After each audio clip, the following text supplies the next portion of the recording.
Welcome to the Bloomiverse with Rosie and Domino, episode 5. So, a little heads up, little fuck up with the camera. We have a new 360 webcam. The AI led its own life in this episode, so at one point you can only see Rosie, her nose.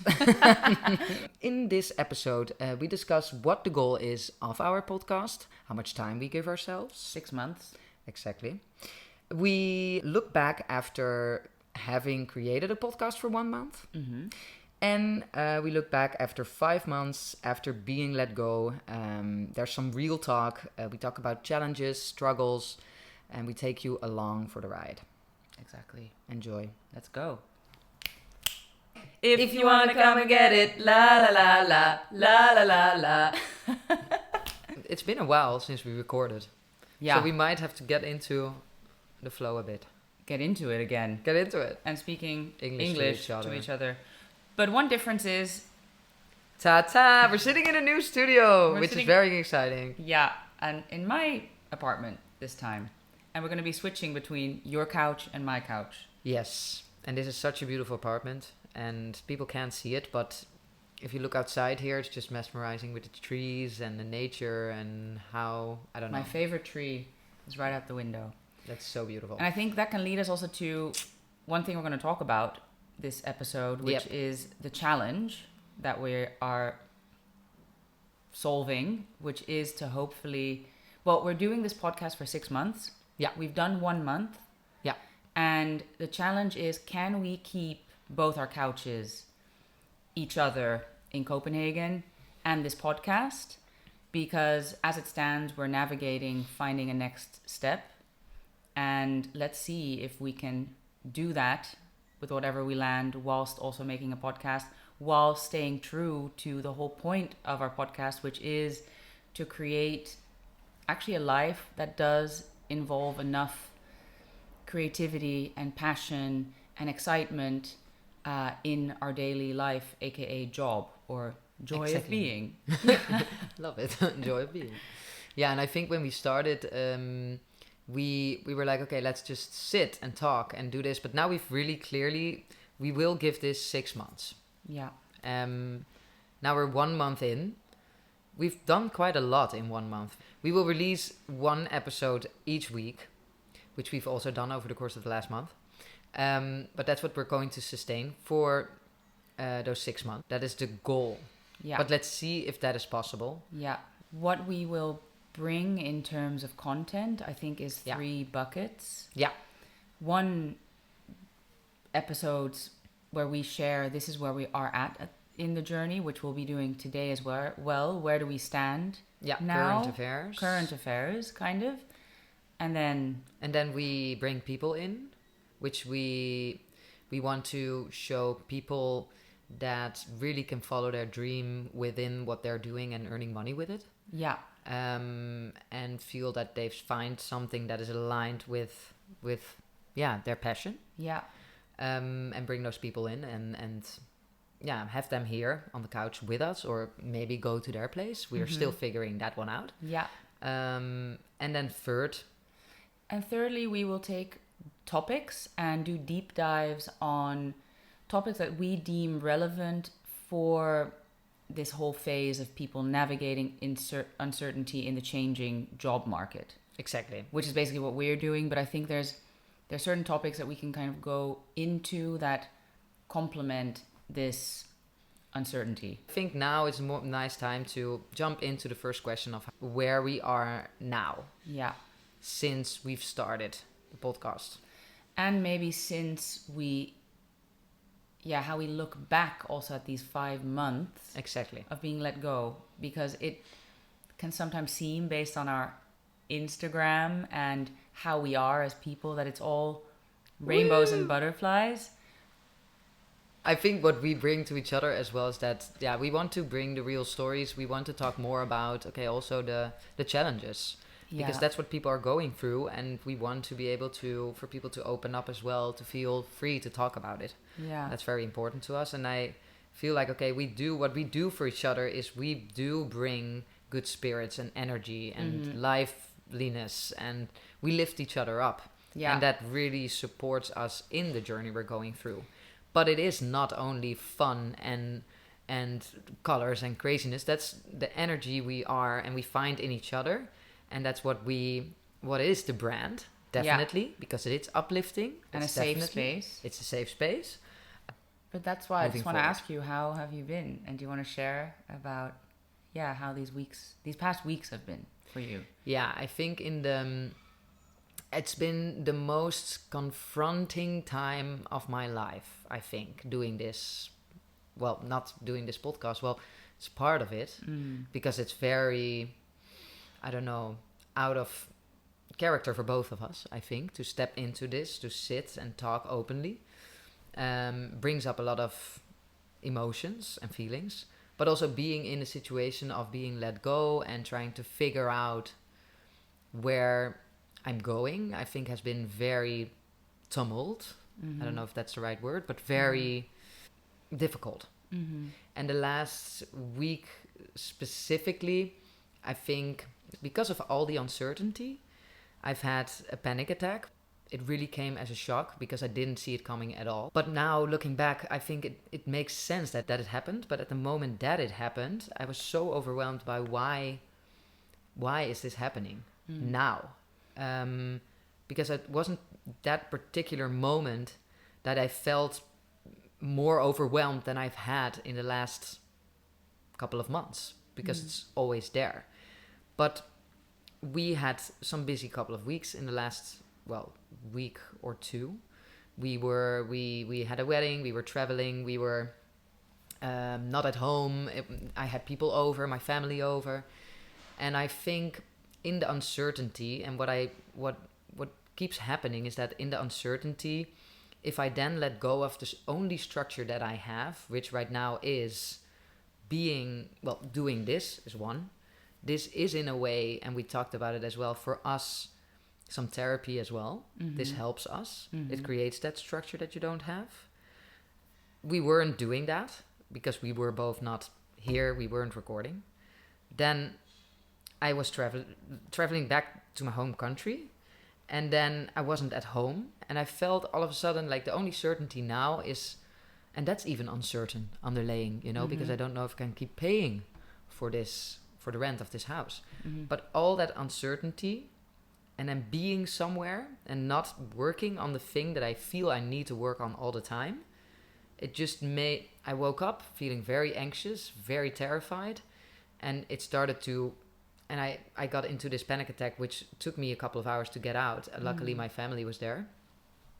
But it really showed me that a lot of uncertainty can pile up even without really feeling it coming, can then have a point in time where it's too much.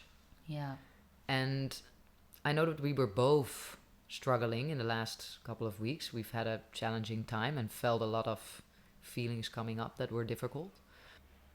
When you were feeling actually quite like panicked and overwhelmed, and you said, this actually creating a podcast together, which we've never done before, which needs a lot of thinking and structure. Yeah. And then that fell away because these past weeks, and I've had visitors and weddings, and we've actually just not been together as much as we had been before. Yeah.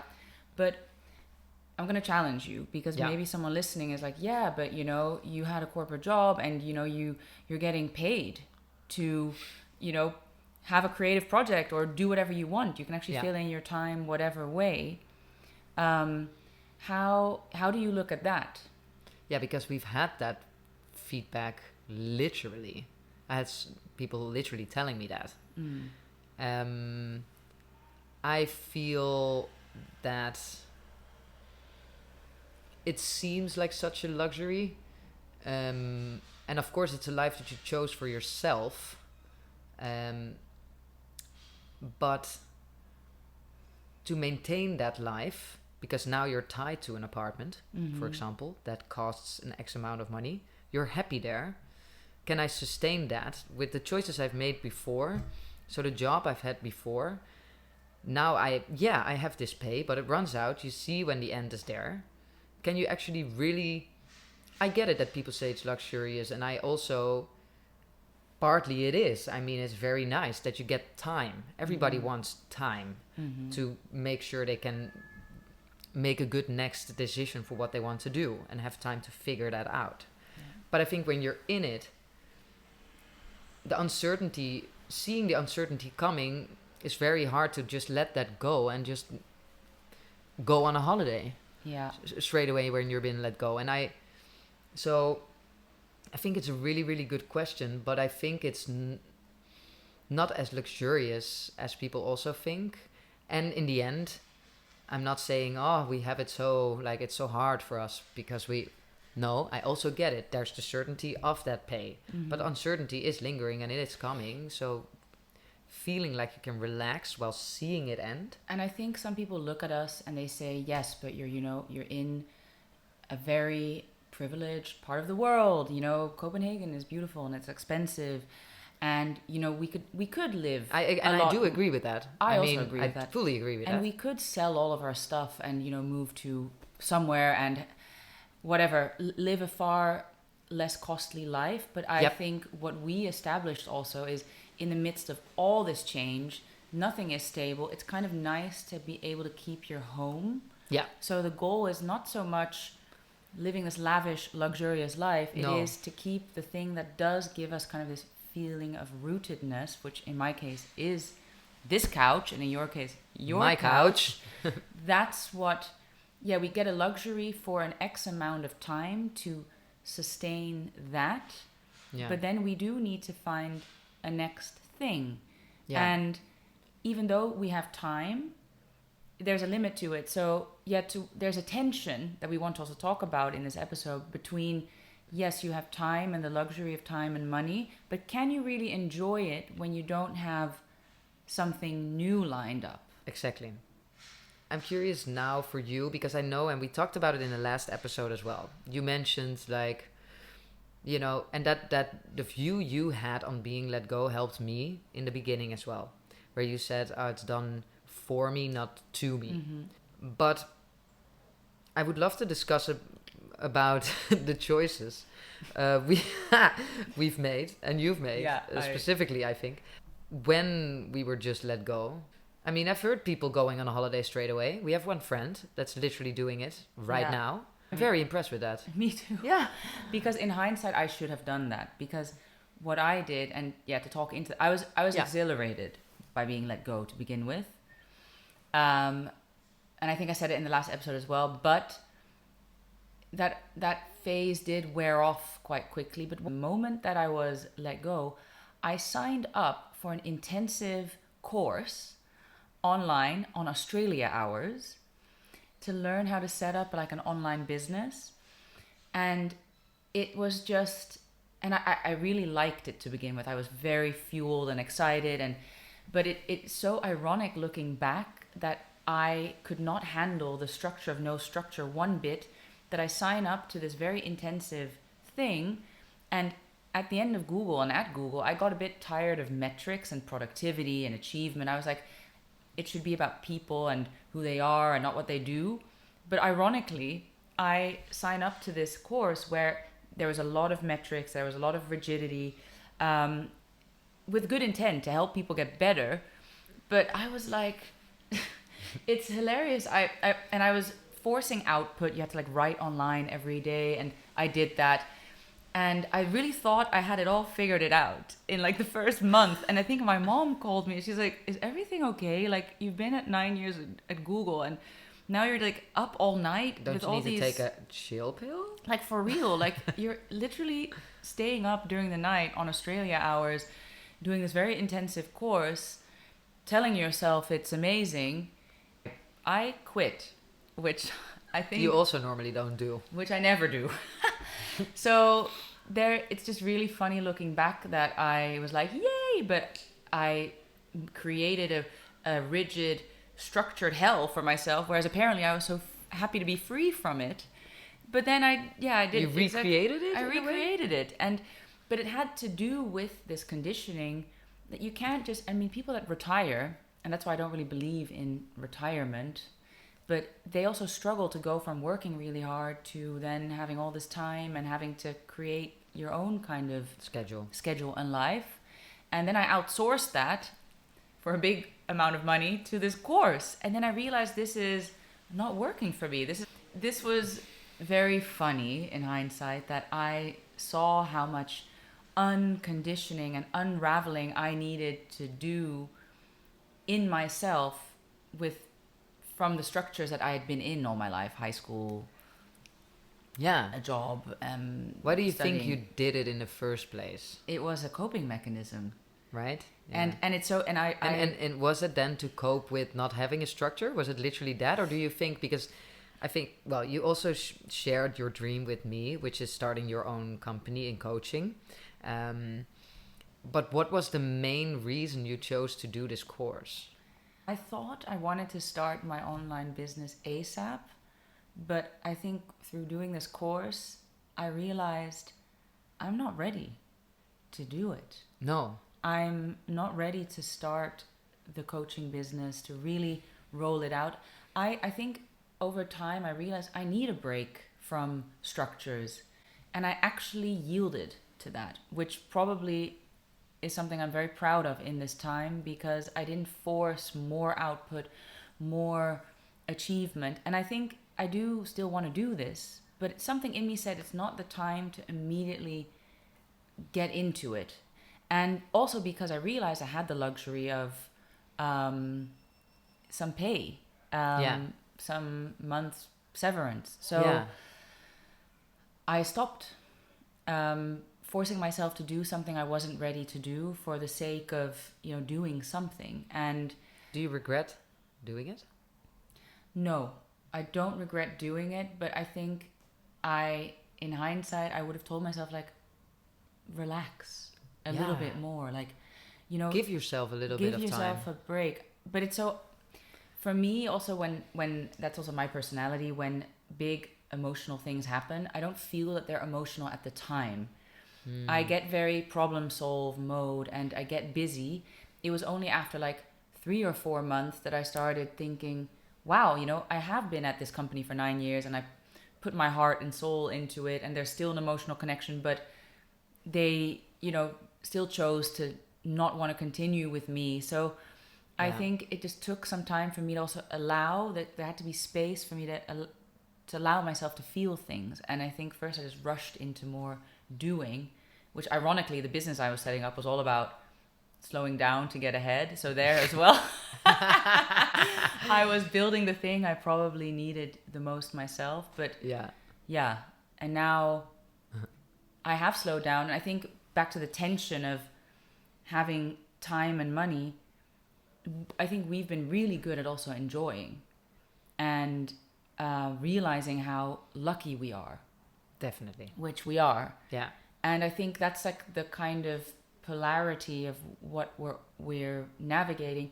There's days where when the sun is shining and everyone's at work and you're out and you can, sit by the water, which is one of my favorite things to do, and get a nice coffee, where you're like, wow, that's amazing. But there's also days where doing exactly that is giving the anxiety, right? Very much. Yeah.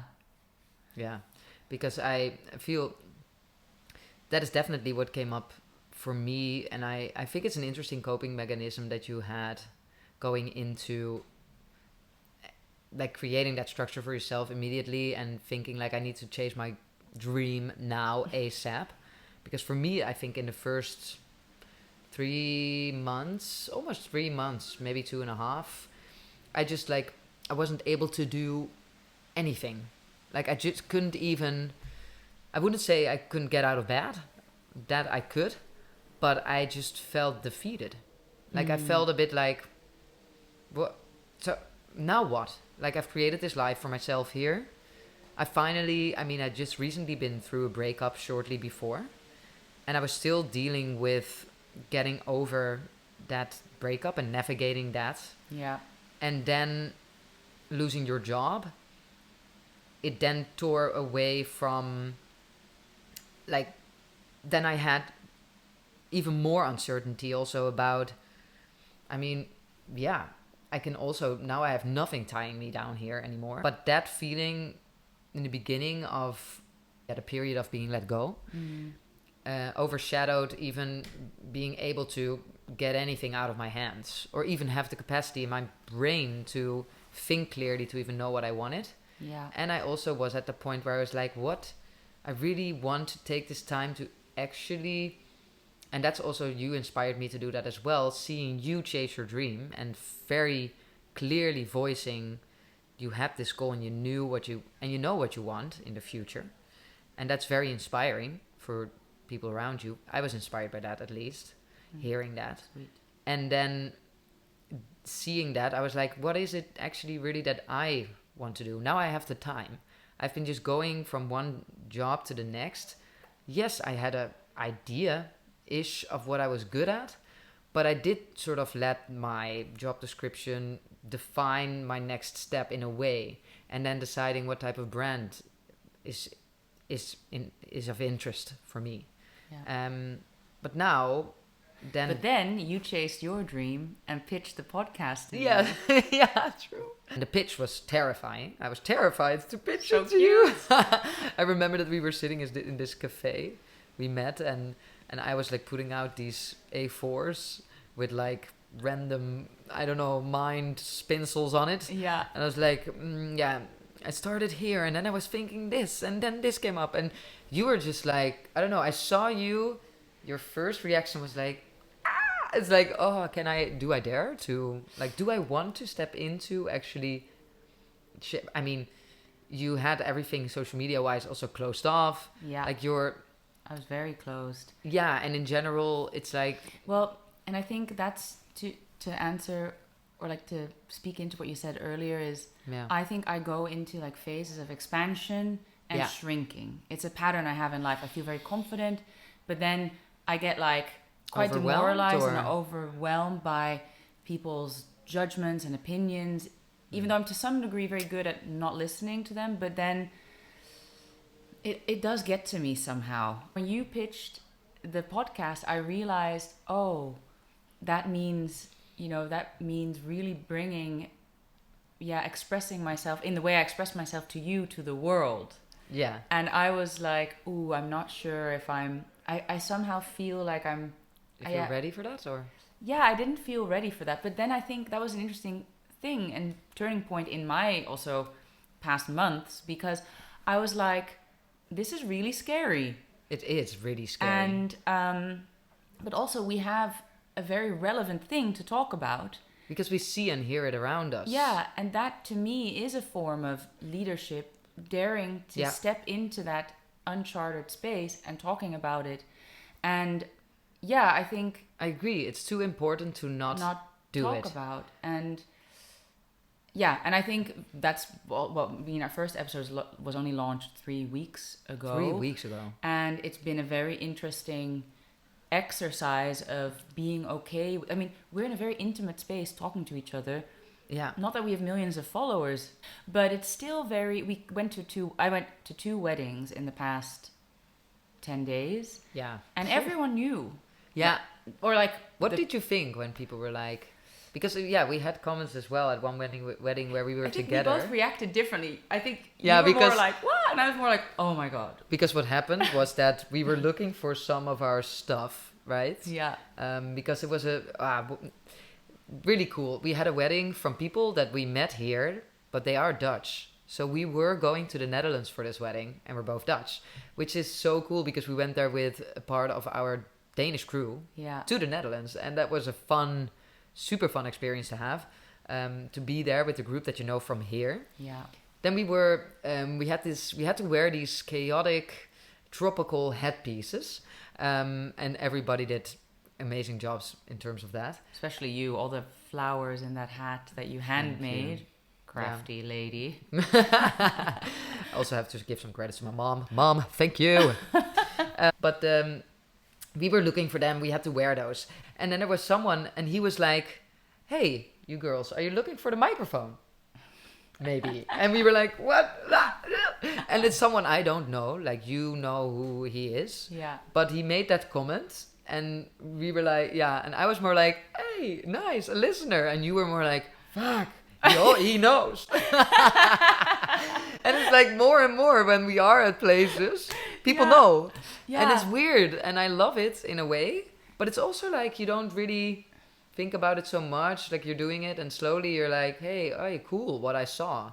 Yeah. Like I've heard something. I've listened.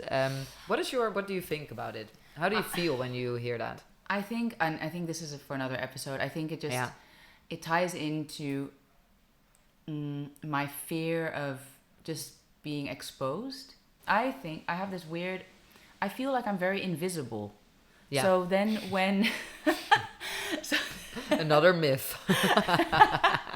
So when Funny. people are like, oh, like when we were sitting on the grass at one point, so I was like, hey, are you girls recording your next episode? That also happened, yeah. I'm not going through life wearing an invisibility cloak. What?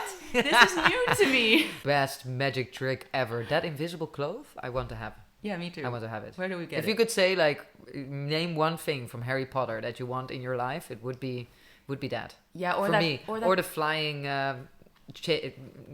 keys. I don't know why, but I think they're cute. I don't know. I like that plant that comes out of the pot going.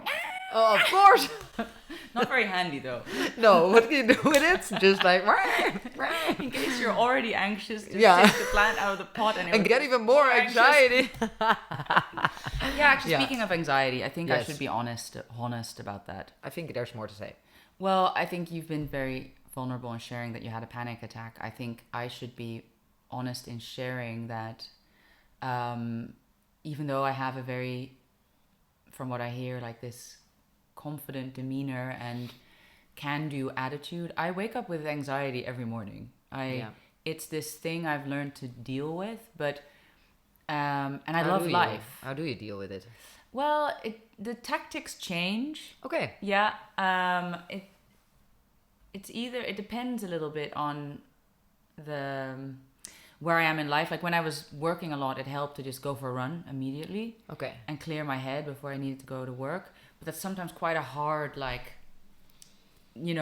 start. Like Isn't you that wake up almost running away from it? a little bit, actually. It's like, okay, it's like a out of bed, eat half banana, cup of coffee and go. And now that I'm not in this gotta be somewhere at 9 a.m. Mode. state, I think I have a little bit healthier, less fast ways of dealing with it, but meditating helps, journaling helps. I mean, I think people know the things. But I do find it interesting that it's a bit ironic. I love the morning. I live for the morning. Yeah. It's my favorite time of the day. I'm the freshest.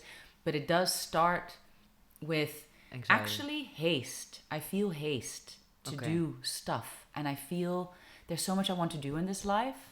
And I feel like I don't have a second to waste. But when you're hasting all the time, you're not in the present moment. And you can't really get to the things you also want to do. And because, I think, doing things in that state doesn't get the best outcome, right? Not at all. And I think you need to be very present and balanced to get to the inspiration, the creativity, and everything. So it's an interesting paradox that I'm like really anxious in the morning, but I'm also really happy in the morning. So I just need to have an outlet for it. Also, anxiety and excitement are quite similar through some kind of neuroscience study that I don't know how to name right now. Oh, you do? Alison Woodbrooks.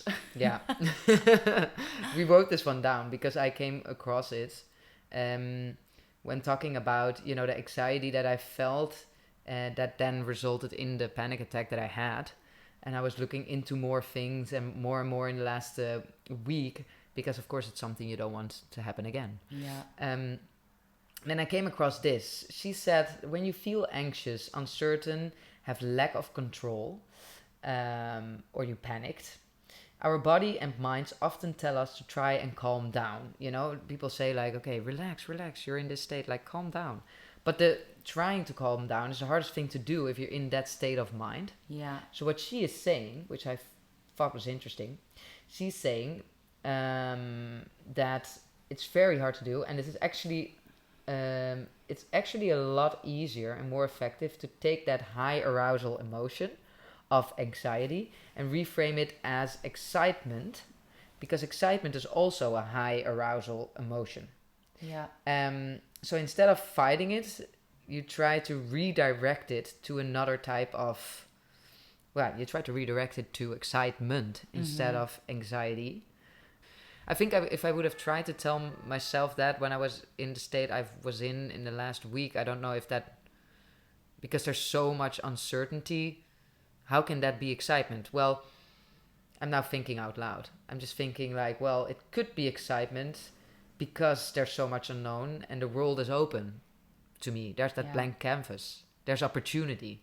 There's possibility. Mm-hmm. So uncertainty also brings that. So that could maybe have helped. And I think my morning anxiety does come from a form of excitement because there's so much I want to do. But I think I just need to take the pressure off myself that I need to do it all ASAP. Yeah. And I think, you know, back to the excitement of the blank canvas, I think, you know, as humans, we navigate things through trust and fear, said very simply. And when there's a blank canvas, there's actually this blank space for opportunities to come up that you wouldn't have the chance to even grasp if you're boxed in some structure or a job. You would be a step further away from pursuing your passion/dream, which is to launch a podcast. Yeah, which I maybe wouldn't have had the capacity of doing. I think 100% I wouldn't have had the capacity. If I'm honest, I'm really glad that both of us didn't just like jump into the next thing. Of course, sometimes I can feel like, are there even next things? But there are. Yeah. But having just jumped into something, then you don't honor yourself to, and we had that luxury with the package, to actually take the time and figure out what we do want, where this came out of it, this direction came out of it. Yeah. And I also find it quite wild if I look back, and this might need to be a new episode, but I did so much character building in the past 5 months in a way I could have never foreseen had I not been let go. Same. It's pretty wild. And I used to spend my holidays doing self-development, meditation retreats, blah, blah, blah. And I feel like these past 5 months have been like a masterclass in self-development and meeting myself, and with a lot of stuff I didn't even know needed to come up and that I needed to confront. And I feel like so much more of an integrated whole person. So whoever does get to work with me, it will be better. It will be so much better than the version I was on the day I got let go. Yeah, same. And we haven't done any work in the traditional sense of the word, but so much so in the self-development. Yeah. Yeah. I think that's spot on, and I feel exactly that. That is why I also said in the beginning, this is the most transformative time, or most confronting at the same time as well, period for me. To also finally dare to really look at certain things more closely and to really think about what are the decisions that I made in the last couple of years and why did I end up here? Because first you were also like, I can go anywhere, I can go back to Holland, but... Yeah, I did. I was looking for jobs and there and here. That also created a massive... Restlessness in my mind. Yeah. Knowing like I could potentially go back. How was that for you? I realized like, wow, the person that's being the hardest on me is myself. Yeah. Surprise. But a part of me wasn't done with Google yet, and it was a bit confusing because there was also still this other role that I was still contemplating, and I remember that they wanted you back. Yeah, but sort of. But then I still had to like apply, and it was like, is this aligned with what I want? Well, yeah, it was just I knew. I was like, it would be comfortable and easy. And I think, and because I still had my heart for a degree in Google, a part of me liked to entertain that. And I think when you don't, when you kind of hold on to things just out of fear of letting them go, that's not a good reason to hold on to like whatever, No. And I think I got a lot more, like I did like this 2 big things where I was like, well, this course isn't aligned actually to me, and I actually think I'm not going to go back to Google. And I think when I made that decision, which took 2 or 3 months actually, then the whole free time changed. Yeah. And then it became also like, fuck, like what am I gonna do? Because apparently I'm not motivated to start my own business ASAP. That will maybe come, but not now. Yeah, I don't really, it's also such a blur. It's such a blur. But I get it, because now that I'm thinking back, all of these other things that happened also inside of me come up when you tell this. Yeah. You were saying, once I let go the idea of actually taking on another job at Google, I had that same sort of, when I decided, no, I'm not going back to the Netherlands. I want to find a job here. Yeah. For now, I know I want to find a job here. Yeah. Once I did that, that also gave that, not that I have actually the luxury to decide, let's be very clear on that, because it could very well not work out here, and then I would have to go back. Yeah. But ideally, let's make a decision myself, like you did, as you had with Google. I also felt that like, okay, that's one step that makes my path a little more clear. Yeah. Of where I want to go. And same for me. I just knew I wasn't going back, and I think that's been one of the biggest lessons in this time. Yeah. And still is trusting to let go.